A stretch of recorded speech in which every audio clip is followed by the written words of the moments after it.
त्र्यंबकेश्वर तालुक्यातील पिंपरी येथे शनिवारी 25 जुलै 2026 रोजी मोफत सर्व रोगनिदान शिबिर आयोजित करण्यात आलंय।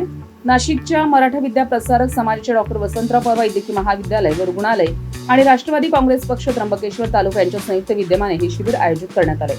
हे शिबिर दिवंगत उपमुख्यमंत्री अजितदादा पवार यांच्या जयंतीनिमित्त आयोजित करण्यात आलं असून सकाळी 10 ते दुपारी 1 वाजेपर्यंत आरोग्य उपकेंद्र पिंपरी तालुका त्र्यंबकेश्वर येथे पार पडणार आहे।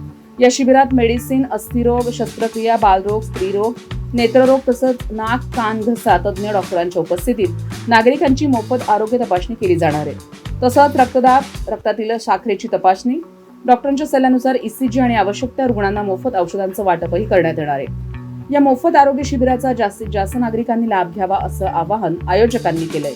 या उपक्रमासाठी आमदार हिरामण भिकाजी खोसकर, जिल्हाध्यक्ष विष्णुपंत म्हैसजुने, तालुकाध्यक्ष बहिरू पाटील मुळाने, डॉक्टर वसंतराव पवार वैद्यकीय महाविद्यालय व रुग्णालय नाशिक तसंच राष्ट्रवादी काँग्रेस पक्ष त्र्यंबकेश्वर तालुका यांचं सहकार्य लाभलंय। संविधान न्यूज साठी रामदास शीर, त्र्यंबकेश्वर।